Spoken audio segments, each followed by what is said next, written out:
delta of Walker Creek in Tomales Bay. So unlike most of California, cleanup of Gambanini mine has rapid environmental benefits.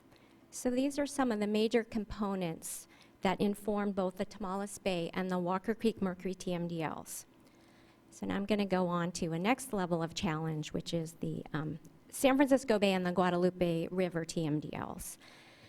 So San Francisco Bay is an inorganic mercury TMDL with methylmercury investigations, and the permit strategy uses watershed and regional approaches. So in terms of the inorganic mercury, the largest source is legacy mercury from mines.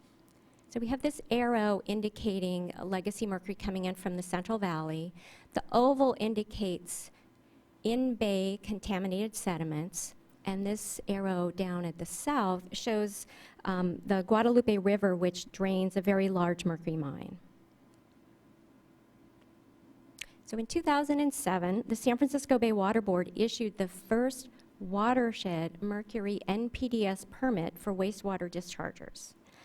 And these dischargers have significantly controlled mercury in their discharges in advance of the 20-year implementation timeline for the TMDL. So an example of their implementation actions is that now dental amalgam separators have been installed in more than 85% of the dental offices in the San Francisco Bay region. And then the NPDES permit was reissued in 2012. So it was revised to account for the fact that the average annual wastewater mercury load is below the final TMDL limit. And other actions in the San Francisco Bay region is that the wastewater as well as the stormwater agencies together have helped with the household hazardous waste collection. So we've had more mercury thermometer exchanges and fluorescent tube recycling as examples of other actions that have helped in the San Francisco Bay. And with respect to urban stormwater runoff, we have a municipal regional permit, and it requires pilot projects to evaluate the full spectrum of best management practices from source controls to treatment. So this is a multi-pollutant approach because this municipal regional permit implements both the PCBs and the mercury TMDL. So I wanted to show you one example of one of the pilot studies, and this, so I have a wastewater treatment plant photo here on the lower left. So 5 of the pilot projects are to divert some stormwater for treatment at the sewage treatment plant.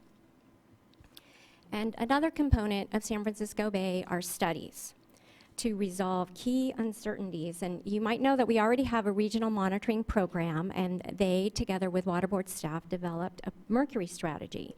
And with these studies, our initial assumptions behind the mercury TMDL are bearing out, which is that the dominant source of mercury is from mining.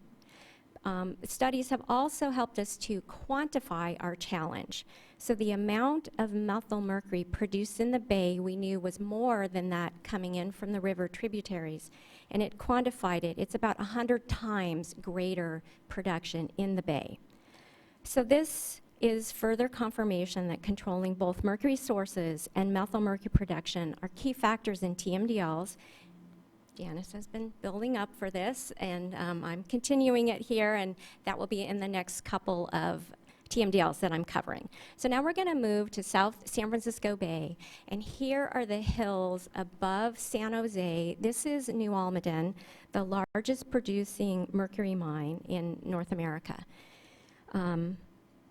And you know, another key issue that both Janice and I keep touching on here is controlling mercury discharges from mine sites. So accordingly, the Guadalupe River watershed mercury TMDL starts at the top of the literally at the top of the watershed, with erosion control requirements for this mine site. And that's because we know one thing for sure to help stop the mercury problem, which is to keep the mercury out of the water. So it's not a short-term solution, however, given the scale of pollution from mercury in gold mining.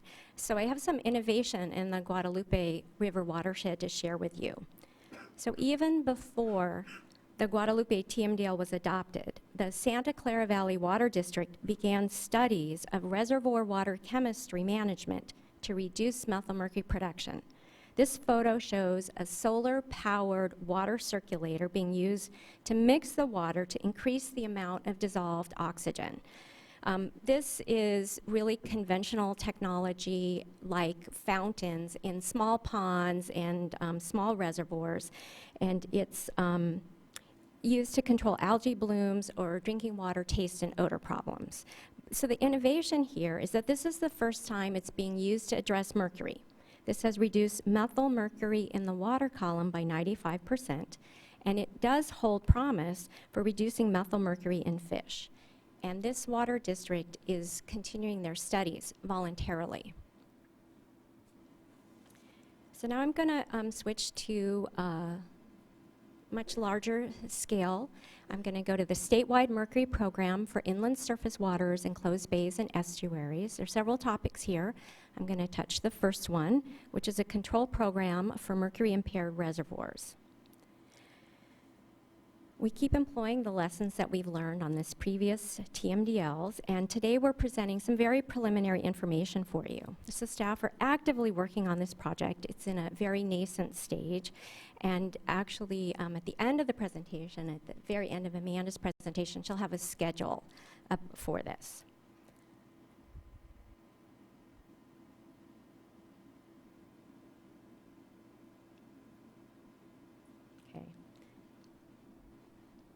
All right.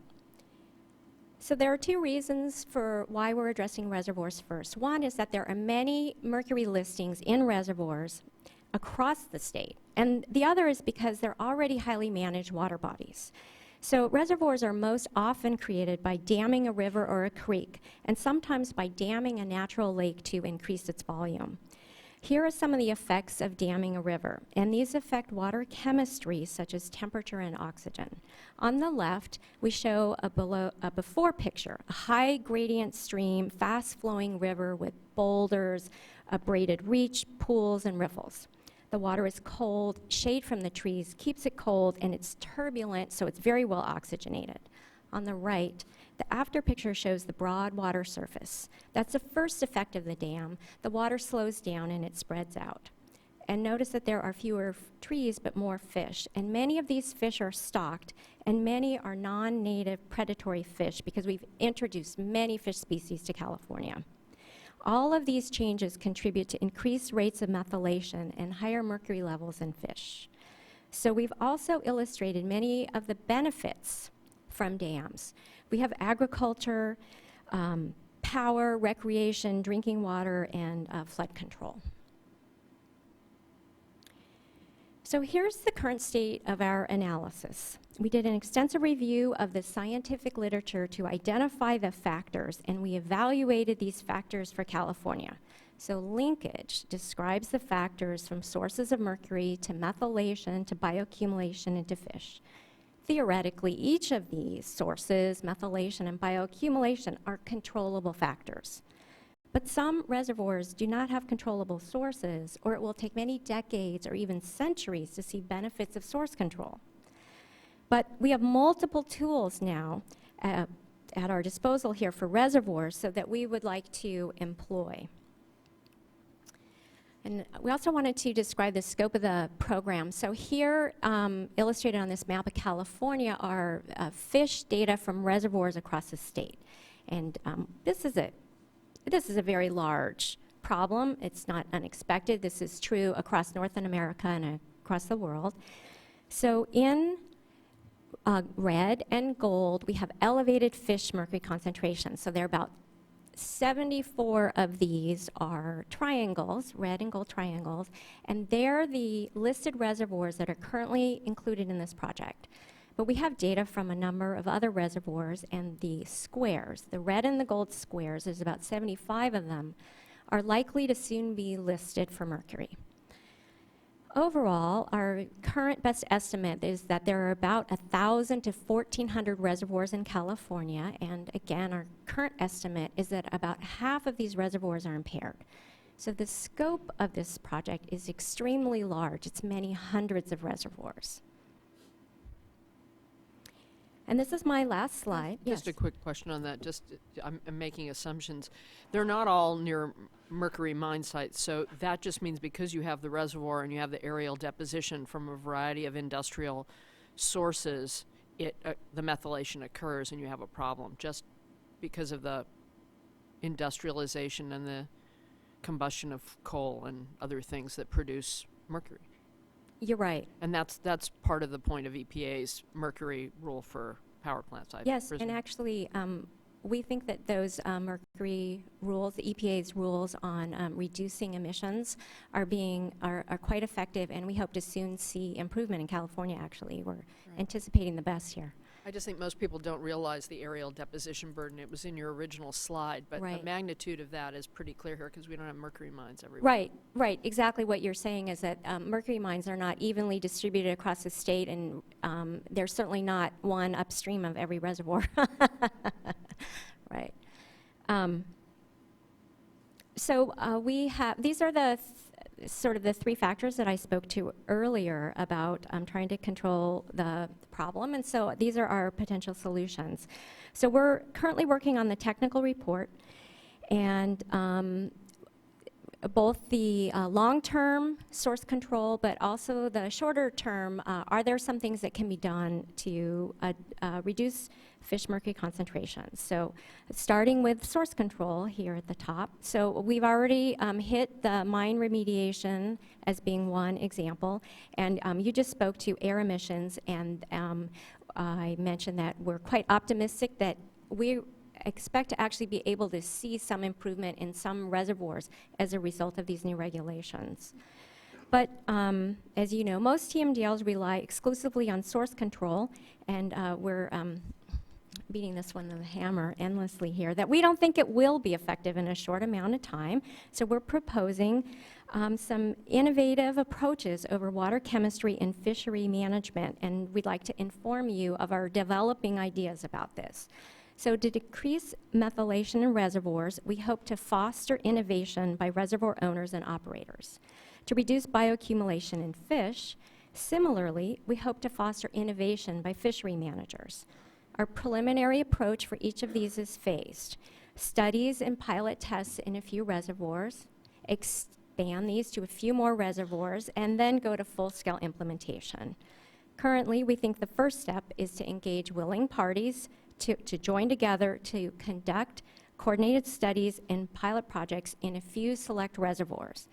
And for example, there are different ways of adding oxygen to reservoirs, so try finding some and trying some different methods. And in terms of fish stocking, try to change the balance of the fish stocking to favor more predominance, more abundance of rainbow trout and fewer of the bass. So this is the idea, to stock fish that bioaccumulate less mercury, such as rainbow trout, than predatory fish like bass that bioaccumulate more. And another thing that is sometimes done in fishery management is actually fish removal.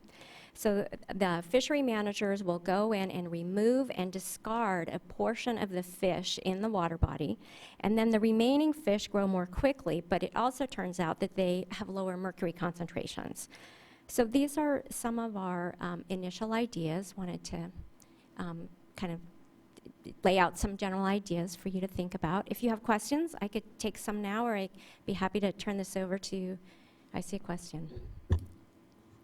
Sure, a couple of questions. To what extent do you think reservoir operations, flows, timing, temperature, all that, play a role in a potential solution? And then second question is, to what extent have you or the staff made outreach to reservoir operators, the fishery agencies, and what level of collaboration or cooperation have you received so far? I want to go back to one of Janice's really early slides here. So she had this lovely slide from previously. This shows, I'm going to try to address that first question of, what really happens in reservoirs and what do we think contributes? And I think that that reservoirs behave differently. So I happen to be located in the San Francisco Bay region, and our reservoirs fill once in the winter time when we have rains, and then they slowly drain. So you get this huge thermal gradient, this big separation between the top waters, which are really warm and still oxygenated, and the bottom waters, which stay cold, but they become depleted of oxygen. We don't have summer storms, so there's not a lot of mixing, and so we get this very set thermal stratification there. And then there's other reservoirs where you don't get so much thermal stratification. You have really different dynamics in the reservoirs. So certainly this thermal stratification plays a role because the low oxygen sets up reducing conditions that are favorable for methylmercury production. So that's so it's really a question of water chemistry within the reservoirs, and sometimes that is influenced by flow, and often it's just influenced by the fact that you've simply slowed the water down enough that you've depleted the oxygen in some location. So that was my intention of answering that first question. Is that satisfactory for today? Thank you. And secondly, in terms of outreach, we were thinking that there's a Lake Management Society meeting coming up in October. And there's going to be a session on mercury. Funny thing, it's in California. There's going to be a session on mercury, right? Not surprising. So we thought that would be a good place for us to really meet with the reservoir owners and operators. So I had been thinking about the fall as a real kickstart on the technical conversations, as well as we would hope to have a draft of a policy document, and we've been talking about this internally, and potentially also having some outreach there in the fall. So what we did previously on outreach was we had our CEQA scoping meetings about a year ago, and we're just starting up now our efforts to reach out to the reservoir operators and the fishery managers. I spoke in the San Francisco Bay region very recently to Association of Water Agencies there. So we're just beginning to kick that off. And one other question, the very nice map shows spread of reservoirs throughout the state, and we have the San Francisco Bay and the Central Valley Regional Board representatives up here, but to what extent are other regional boards participating in this effort? I am happy to say that it really does feel like a statewide effort. I think this is one of our first TMDLs where we've actually brought staff from the regions. We have Region 6, that's the Tahoe-Lahontan region. They're actively helping on the stakeholder side. We have Region 1 is here today in the audience. They're on our steering committee. And Region 8 has also been very active. So that's off the top of my head, with my nervousness being in front of a mic. I can remember 5 regions right off the top of my head. Do you have a? Well, you already answered some of the questions that I had, but just in follow-up on the one with respect to fisheries management and coordination, it's really interesting about this issue because there seems to be some synergy here between this issue and the issue of predation in the delta, between native and non-native fish. And so wondering to what extent you've had discussions with the fishery agencies that are also working on the predation issue. In fairness, we haven't yet really reached out to the fishery agencies, and it will be interesting to find out what the concerns are in the reservoirs and the mix of species there, and if they're related to the anadromous fish runs, and what that means in terms of predation. I'm sorry, I'm an engineer. I'm not a fisheries biologist. Never apologize for being an engineer. Thank you. I think your training in dealing with complexity will help you in those conversations when you get to That and the fish gray hair. biology. Right, yeah. Happy to talk to you offline about it. Thank you. Thank you. Thank you. Really good Great. presentation. Great. No, Well, you're not finished yet, but But wait, there's more. yes. yeah, wait, there's more, and we are all in this together, and I'm happy to turn the microphone over to a scientist from the State Water Board. Her name is Amanda Palumbo. Thank you, Carrie. Good morning, Chair Marcus and board members. So you've heard about TMDLs that are being implemented to affect specific water bodies. Then you heard about a program for reservoirs being developed. I am going to make the geographic scope a little bit wider and talk about a program that could potentially affect all of the other water bodies in the state. And so this is the methylmercury fish tissue objectives and implementation. And then I'll talk a bit about the tribal fish consumption study. So a bit of background first. The mercury is a priority pollutant, and the Clean Water Act says each state needs a standard for mercury. So what is our current standard in California? You might remember the California Toxics Rule was promulgated by EPA in 2000. This rule has aqueous criteria for mercury. However, just the following year, EPA issued a new guidance for human health, and they did this in the form of a fish tissue criterion. And they set the criterion concentration in fish tissue versus water because the main way that people are exposed to harmful amounts of mercury is by eating fish. So this hasn't been adopted in any statewide form yet in California, although it has been used for the TMDLs that were adopted that you've just heard about from Janice and Carrie.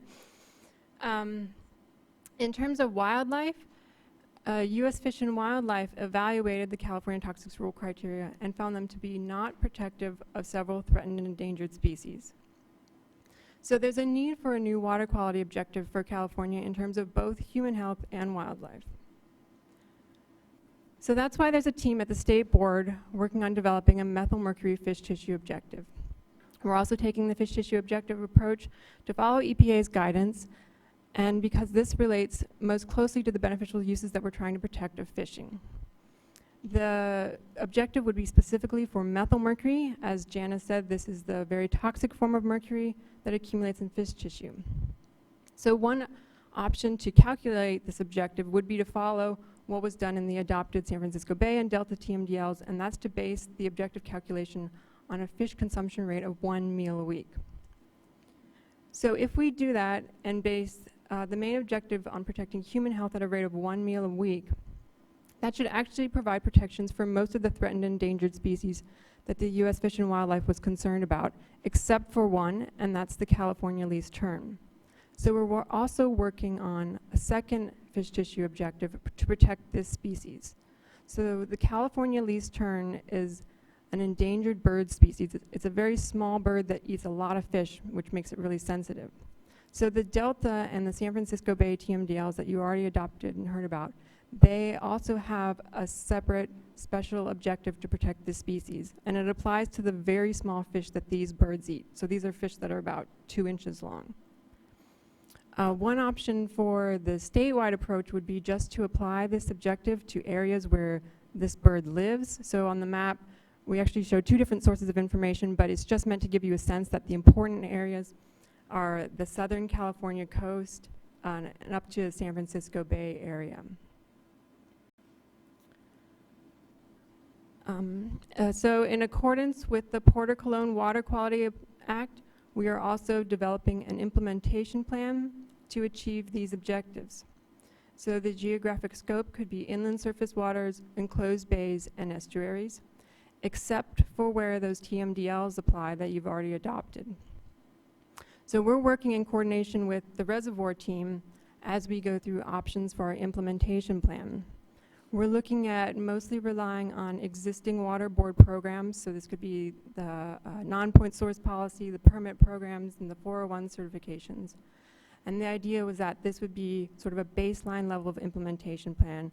On the other hand, the Reservoir program was looking at some more innovative measures for the impaired reservoirs. A third aspect to the proposal that we're working on is the statewide beneficial use definitions. So if you remember when I spoke about the human health, one option was to base it on a meal a week. If we do that, there are groups such as Native American tribes and subsistence fishers that eat probably more fish than that. So we're working on a proposal to have beneficial use definitions for Native American culture and subsistence fishing be defined statewide. So Region 1 already has these definitions in their basin plan. One option is just to use the exact same language. And again, we're just considering defining these in a statewide plan, not doing the actual designation to the water bodies. That's something that could be left up to the regional board's discretion.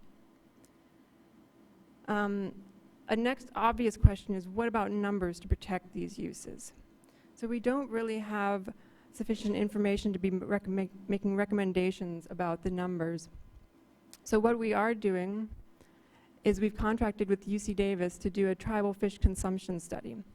And the purpose of this study is to gather information on how much fish tribes are eating, which fish and which water bodies, including current and historical fishing. So right now the professor at UC Davis has about 20 tribes interested, and he's developing the survey methods. We're anticipating that this study will not be completed by the time we have a proposal ready to bring back to the board for consideration of adoption. So the thinking is that we would have a reopener in the final plan to review this information when it's finalized, and at that time the board could make a decision on whether or not additional objectives would be needed to protect these uses. So just a real brief recap of this informational item. You heard about TMDLs that were adopted and are being implemented to address mercury impaired waters. There are many more mercury impaired water bodies. So then you heard about 2 statewide programs being developed to address the remaining water bodies. And so we've got a schedule of the next steps for these statewide programs shown here. And it's the control program for mercury impaired reservoirs, as well as the fish tissue objectives project on screen.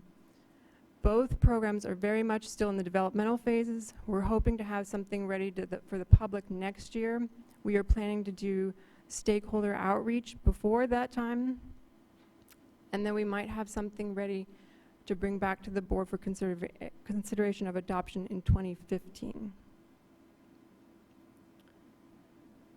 For anybody who wants to learn more about our program, this is our program website. People can sign up for automated email notices about meetings and such. There's some contact information, but there's also phone numbers and such on our website. Anyone in the public should please feel free to contact us at any time. I'm sorry, I'm not looking at you. It's rather awkward from this point of view. These slides will also be put on the website perhaps in a week or so. So with that, I'll thank you for your attention, and any of us can try to answer more questions that you have. Terrific. Questions? Just a quick one. It's interesting to me. I think the reason there were pretty intensive conversations between U.S. Fish and Wildlife in particular and EPA for the California toxics rules specifically on that issue, and I think the decision was to just go ahead and get it out for human protection because the fish protection was going to take longer. So I'm glad you're all working on it. I'm sort of surprised that in the intervening 13 years not a lot had happened. That's happening to me a lot, I have to say, in re-entering this world, but I'm really glad that you're in process, and I'll look forward to catching up on all of those issues.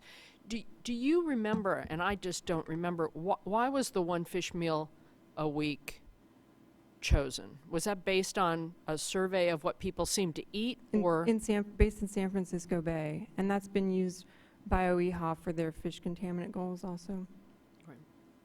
Well, this is a great reintroduction to the issue. I look forward to really working. We appreciate the dedication that you've put into it. And with that, we do have a couple of cards. I don't know if we have any other speaker cards. I have 2, and I see one being filled out in the audience. Yeah, I'd be surprised if I didn't have a card from you. I was looking forward to that. So our next speakers are no strangers to the party, so I'm happy that they've chosen to come and speak. The first speaker will be Andrea Ventura from Clean Water Action, followed by Craig Johns on behalf of the Partnership for Sound Science and Environmental Policy. Hi, good morning, and thank you very much for having this hearing today and this update on these programs. I do want to start by saying that I have worked on a number of these TMDLs over the years with Carrie and Janice, and I do want to say that they have been very dedicated, very open to talking to us, and I know that they work very, very hard, and we want to congratulate them on that. Actually, I have more to say than I thought so when I filled out my card, but I'll try to be very brief. One of the main reasons I came today is because we are very interested in the exposure reduction programs. This is something that Clean Water Action really advocated in these TMDLs, because we work with impacted communities. We see people under signs that say, you know, reduce what you're eating or don't fish here, fishing because they don't have anything to put on the table that night. And so we were very happy that we were able to get these into the Mercury TMDLs. We would actually like to see this in all TMDLs that, affect bioaccumulative contaminants. That said, we are a little bit concerned because while San Francisco Bay Regional Board did move forward, they did have this phase 1 program, which was great. We actually stayed out of that because we thought it should be community driven. It seems to be a little bit stalled right now. I think this is largely because there is concern about where funding would come from, where the resources come from, and really how to set up the dynamics or a structure that's a permanent structure, whether it's with DPH and sister agencies or whatever. And we are concerned about that. We want to remind the board of the obvious that this needs to be ongoing. Mercury is going to be in these waters and at dangerous levels for a very long time. This was not a one-off program for the discharges to help facilitate, and we need to figure out a way to strategize on how to make this a sustainable program. We're willing to come to that table to have those discussions if that's useful. I just dropped my notes, so excuse me. But I do want to also make a couple of comments, if you'll indulge me, on the state Mercury program. I'm really, really glad that we had this presentation today, because to be honest with you, we've kind of, as public interest groups, we've kind of been in the dark about what's actually going on about this program. We absolutely supported a statewide reservoir TMDL because we can learn things from various reservoirs and be more efficient in our developing strategies. But, other than responding to the CEQA process where we didn't have much to respond to yet, we haven't really been privy to what's going on. And I am on all the listservs and all of that, but we've been a little bit in the dark. Regarding the fish tissue target, we have been very concerned about this because we do feel that we're moving ahead on something that may be necessary, but we don't have data. We don't know what the fishing practices are out there. I think the tribal study is an important study, but it is only one ethnic group in the state. We know that we have very different fishing practices and very serious fishing practices amongst other kinds of subsistence fishers and other ethnic groups. And we absolutely oppose any fish tissue target that's going to be based on one meal a week. That totally ignores the environmental justice implications, and we oppose that in the TMDLs. So we're pleased to hear that actually there is some interest in looking at including beneficial uses and tribal cultural uses at a state level. We have actually advocated that the board adopt those as beneficial uses. Actually, we amend Port of Cologne to include those. And we were not aware I wasn't until today, that there's an internal process looking at that. We'd love to learn more because this is something we are actually advocating for on the public level. And then last comment, if you'll indulge me, and that is, while we absolutely have supported, we're looking for more efficient ways to address mercury and other contaminants in our waters. So we have supported the reservoir TMDL. We are concerned that everything else is stopped, and that because we've worked on the bay and the delta, and a lot of the upstream tributaries coming out of the mining areas affect the bay and the delta, we're concerned that there's nothing going on with those projects. And so, you know, we do think, again, we realize resources are limited, but we think that there needs to be some strategic discussion about how we address those problems as well. Thank you for the time. No, thanks very much. Next, we have Craig Johns, and following Craig Johns, Izzy Martin from the Sierra. Good morning, Madam Chair and members. My name is Craig Johns. I'm here today on behalf of the Partnership for Sound Science in Environmental Policy. And I too would like to thank the board as well as the staff for the presentation today. It's something we've been obviously working on for a while, and it's nice to see that things seem to be moving. I have a couple of comments since we don't actually have a document that we can respond to in terms of we like this, we don't like this, we think you should think about that. I'm just going to throw out a couple of ideas based on some of the things that we've heard and read in the staff report that was attached to the agenda item. Hopefully it'll help staff and perhaps get some thought processes going at the board member level when you finally see this in the next 18 to 24 months. First of all, we do support the staff recommendation that whatever policy is adopted does not supersede what has been done in regional board TMDLs or other management plans. Quite a lot of work, time, and money and effort have been dedicated to developing those. And as we heard from the San Francisco staff today, at least in San Francisco, they're well ahead of the targets in terms of reducing or meeting at least those requirements. So it seems to be that that's a good way to stay on track. Unfortunately, that's a little bit where we would we stop agreeing, if you will, with some of what we heard. The second item that I want to just throw out there is this conundrum between methylmercury and total mercury.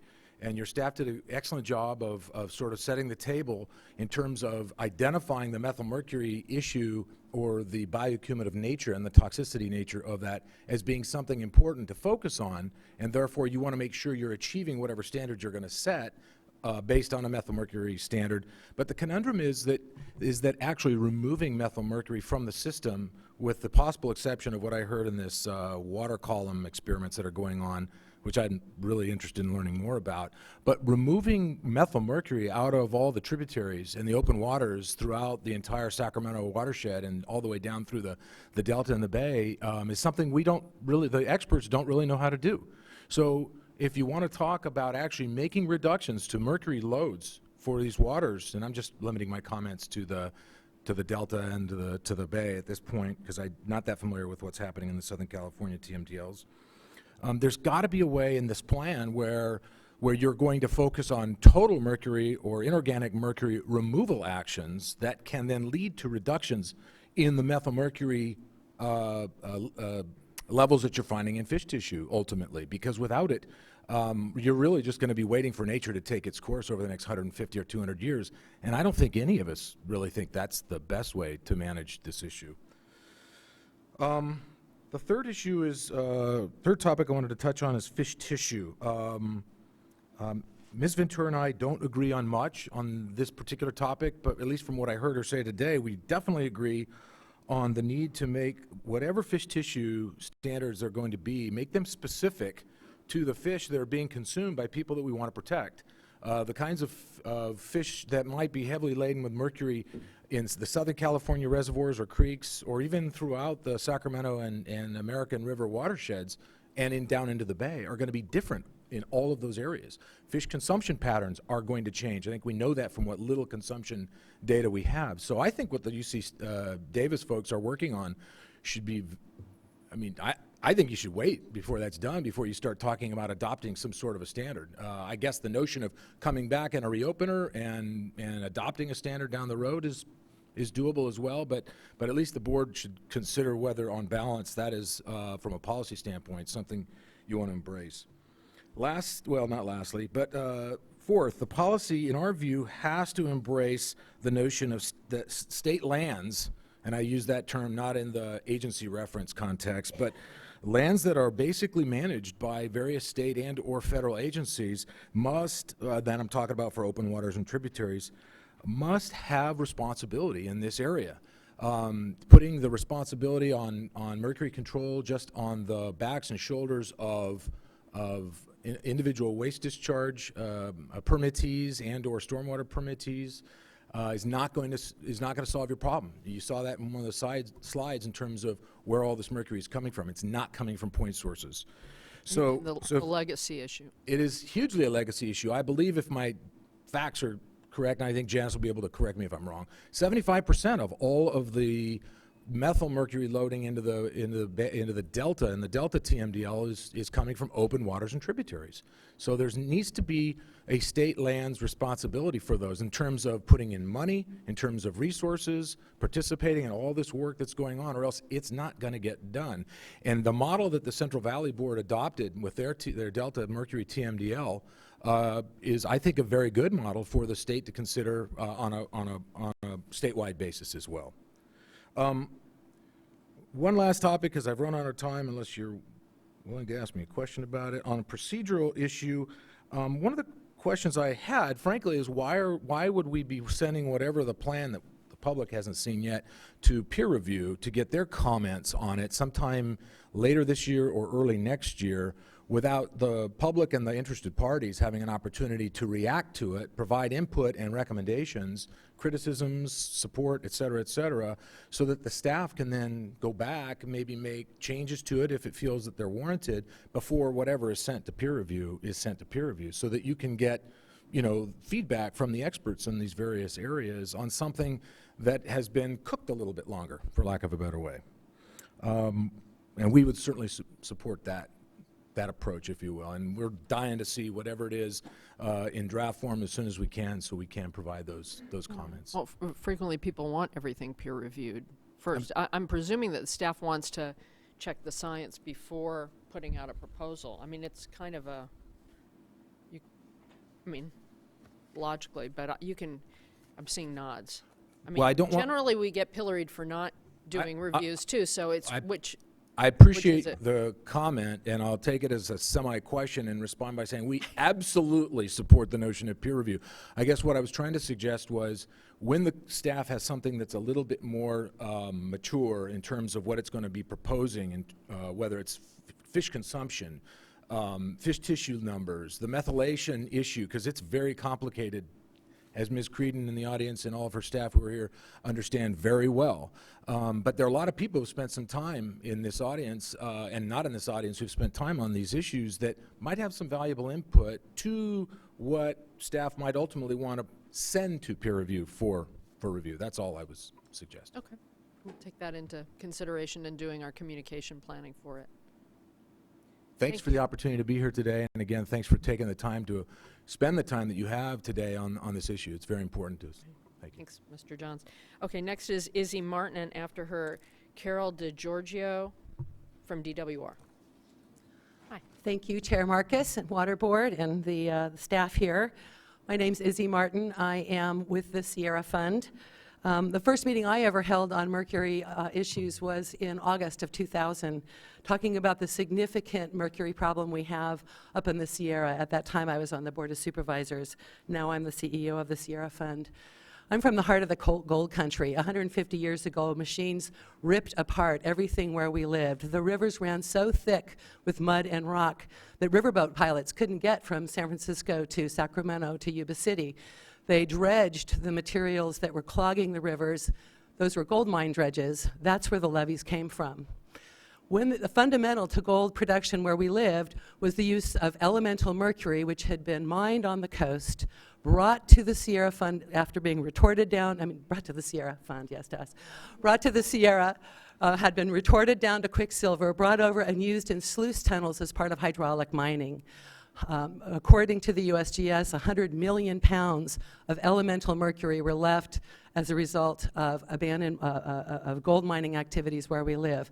So it's not from global climate gases coming and falling onto the Sierra Nevada that's causing those red triangles where I live. There should be a lot more red triangles where I live. There's not enough money to go out and test all the waters where we live. Many of our reservoirs are not signed in any way. Much of what I'm talking about, I have three main points.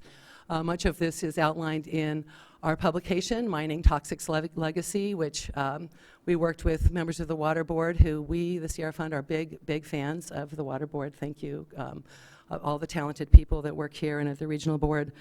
That report also, we worked with the Department of Public Health, BLM, Forest Service, USGS, Department of Toxics, everybody, as well as a lot of tribal people and local government folks. So I wanted to clarify that where we live, you can suck elemental mercury out of the creek with a turkey baster. And we've done that with water board scientists before. The implications are threefold for what you're talking about in terms of the permit and the TMDL. First, where we live, our reservoirs are filling up with sediment. Some of them are so full that the operational capacity is becoming endangered. This sediment flow will only increase as snow changes to rain and sediment begins to generate much more quickly, not to mention the debris control dams built 100 and something years ago by guys trying to get around the ban on hydraulic mining. So as global climate changes, pressure on sediment will increase. That will fill our reservoirs up faster and faster. Where we live, those sediments carry down elemental mercury, quicksilver. So this problem only gets worse. As you consider a TMDL for where we live, I think we should consider pilot projects. I was thrilled to hear about the pilot projects in the Bay Area.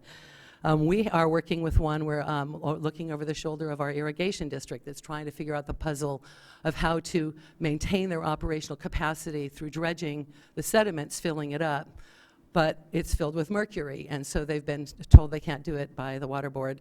So we have this conflict between storage for water, for flood, for electricity, for cold water for fish, versus water quality objectives around mercury. So can we spin that liquid mercury out of those sediments, clean up the reservoir, and deliver a clean, cold water pocket for fish and for water generation?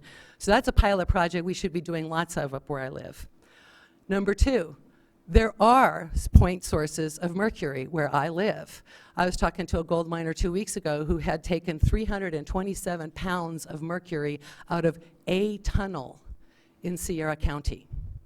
He then retorted it down hoping to find gold, but the miners had left it behind without very much gold in it. Sometimes you find a lot of gold in the mercury and sluice tunnels. We need to do pilot projects on cleaning up these point sources. It's another potential thing to put into a permit, rather than going after only the pipes of our little tiny sanitation systems where almost nobody lives, going after these point sources of abandoned mines and sluice tunnels. On the intercoastal range, same deal, those mercury mines that are bleeding into the water system, equally egregious. Third point, we have talked to more than 150 people that fish up in our watershed. Not everybody up where we live is an angler doing catch and release. There are people who are coming up from the Central Valley because where we live, our water bodies are not posted. In many cases, they're not even tested. There's no advisory. So it looks clean, or sometimes there's an advisory that says, don't eat the catfish. One would presume that all the rest of the fish in that reservoir were edible, were safe. No, we just don't have a fish advisory on the other fish. So we have very inconsistent advisories there, I think make people very unsafe by assuming that an unposted water body is safe. And we also, in talking to the 150 people in our angler survey that's available on our website at thesierrafund.org, many of those people were eating way more than one meal. They were eating many, 3-4 meals a week, and the men were eating 8, 9, 10 ounces of fish. So our own data suggests that that standard is not appropriate. Anyway, thank you. I know that you guys have a lot to think about. I like the idea of thinking twice and cutting once, if you might take my carpenter metaphor there. But we are very pleased at having you share this. We continue to hope to work closely with you all. Thank you. Thank you very much. Question? Okay. Ms. DiMaggio? Oh, DiGiorgio, sorry. I'm still thinking baseball. I'm having, trouble. You guys are just lucky I've had no Yogi Berra metaphors yet today.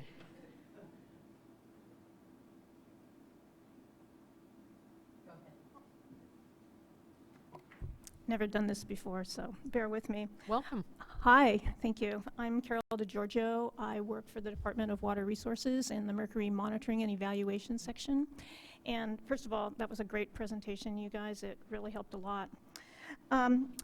Just wanted to make sure that when the board is considering these new TMDLs and regulations, that the board considers the financial impacts and issues associated with the proposed actions that are here in front of you today. We've estimated that the Department of Water Resources is going to be spending upwards of $6 million just on the Cache Creek settling basin work that we're doing already. We have contracts with UC Davis and USGS, and then now with the control studies that we are doing for tidal wetlands and open waters, and then the mercury exposure reduction program. So the department is already looking at spending up to $6 million just on what we already have. So we'd like to make sure that the board considers that there are huge financial costs associated with this, and that as you think about this, also think about funding options to help these proposals move forward in a way that we all want to see happen, because that's one of the big issues that Janice brought up, for example, is the funding. Secondly, with respect to the statewide objective for the reservoirs, taking a look at the 3 different approaches that staff today proposed, one of the things, again, when we look at these control measures is, for example, the cost, again, associated with that, and also the efficacy of maybe some of these control measures. I realize that there's a scientific review that